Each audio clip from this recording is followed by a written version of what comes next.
What if I told you we might have found signs of alien life? But the real story is way more complicated and way more fascinating. Everyone's chasing alien headlines, but we are chasing scientific truth. We'll be exploring why belief in life beyond Earth used to be a certainty and how that belief crumbled under science.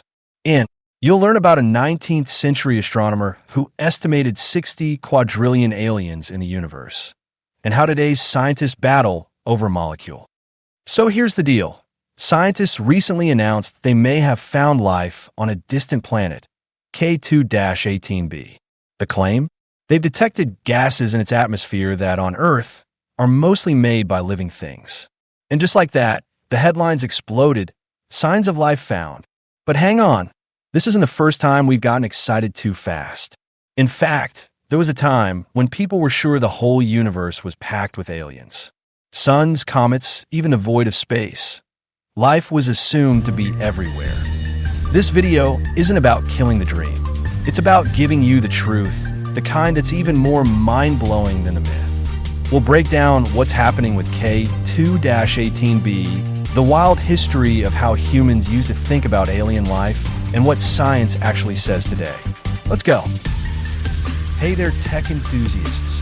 Welcome to NotSoTechie. We're dedicated to exploring the latest and greatest in technology and scientific breakthroughs. Our mission? To make the world of tech accessible to everyone by breaking down complex topics into straightforward, easy-to-understand videos. If you enjoy this type of content, make sure to hit the like and subscribe button for us. All right, let's jump into it. Let's start with K2-18b, the latest obsession. Now, you might be wondering, why do they call it K2-18b? It's actually a pretty standard naming system for exoplanets, planets that orbit stars other than our sun. K2 refers to the Kepler Space Telescope's second light mission, which discovered it. The 18 is just a number in the mission's catalog, and the B simply means it was the first planet found orbiting that star. If there were more planets, they'd be called K2-18c, K2-18d, and so on. It's a planet 124 light years away in what scientists call the habitable zone. That just means it's not too hot or cold for liquid water, the basic ingredient for life. But what's K2-18b actually like as a planet? Is it rocky like Earth or a gas giant like Jupiter? Well, K2-18b is what's known as a sub-Neptune or mini-Neptune. It's bigger than Earth but smaller than Neptune and likely has a rocky core surrounded by a thick atmosphere of hydrogen and helium. That makes it quite different from Earth and raises the question of whether it could truly support life as we know it. But here's another twist. K2-18b is also famous as the poster child for a hypothetical type of planet called a Hycean world.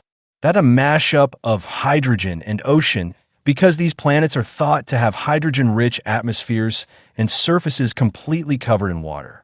The problem is, scientists have been debating for years whether Hycean worlds even exist.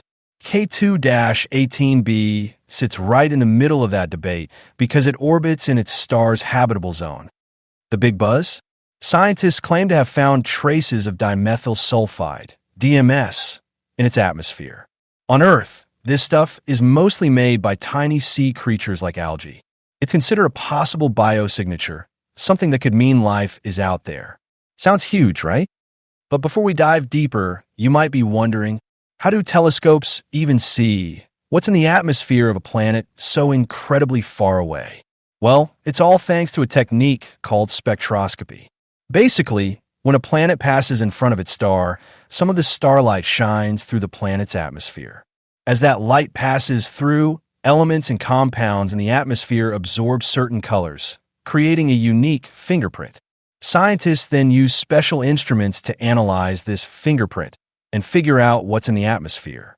That's exactly how they found the DMS in the atmosphere of K2-18b, and it's possible thanks to powerful instruments such as the James Webb Space Telescope. And that brings up an important point. Could the DMS signal not even be real? It sounds crazy, but it's happened before. Remember the excitement about phosphine on Venus a few years back? Those claims couldn't be confirmed by other scientists. In fact, Even the team that found DMS on K2-18b had only a tentative hint of it a couple of years ago. And here's the twist. Other scientists looked at the same data and found almost nothing. This is where science shines and headlines fail. The original team said they found DMS using a space telescope and some complex data modeling. But an Oxford scientist ran the same numbers with a different method and got a flat line. Literally, no DMS, just noise. And the original claim? It was based on a 3 sigma result, just not strong enough for a real discovery. In science, you usually need a 5 sigma result to call it solid. So what exactly are these sigma levels, and why do scientists care so much about them? Simply put, they're a measure of statistical significance. A 3 sigma result means there's about a 1% chance that the finding is due to random chance, while a 5 sigma result means there's less than a 0.00003% chance. Scientists prefer the higher standard to avoid false positives. So, for now, we're back to square one. But here's what's even more interesting. This back and forth isn't just science nitpicking. It's proof of how far we've come. A few hundred years ago, people believed every star had inhabitants. Some thought the sun was covered in animals. Others imagined the whole cosmos teeming with life, because otherwise, wouldn't it be a waste of space? It sounds wild now, but at the time, it was the consensus. In 1838, a guy named Thomas Dick calculated the population of the universe, 60 quadrillion aliens. No joke. But once we started learning more, like how deadly radiation is in space, or how rare the conditions for life are, that belief crumbled. Now, we treat every new clue with caution, and that's a good thing. What we're seeing with K2-18b isn't a failure, it's progress. Even if DMS turns out to be a false alarm, this process helps refine our tools and teach us what to look for next time. The James Webb Telescope wasn't even built for hunting life, but it's already pushing boundaries. And upcoming missions like NASA's Habitable Worlds Observatory will take things even further. You might be wondering, if DMS is so uncertain, are there any other gases or molecules that scientists are looking for as potential signs of life? Absolutely. Scientists are interested in detecting combinations of gases that are unlikely to exist without biological activity, such as oxygen and methane. The presence of both could suggest a continuous source of both gases. Another option is phosphine, which doesn't last long in the atmosphere unless there's a living thing that produces it. But with all the challenges and uncertainty, why even bother searching for alien life in the first place?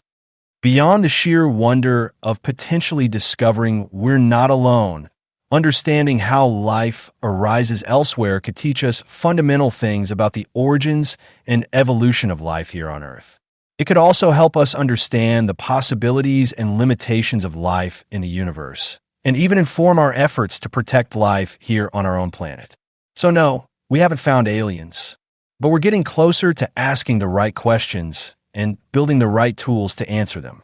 So, here's the truth. The idea of life on K2-18b is exciting, but it's not confirmed. What it really shows is how powerful and cautious the scientific process is becoming. We've gone from imagining dinosaurs on the sun to decoding gases from 124 light years away. And that journey is just beginning. If you enjoyed this breakdown and want more science without the hype, subscribe, like, and share this video, and let us know in the comments. Do you think we'll find life out there in our lifetime? Thanks for watching. This is NotSoTechie, where we follow the facts, not just the fantasy.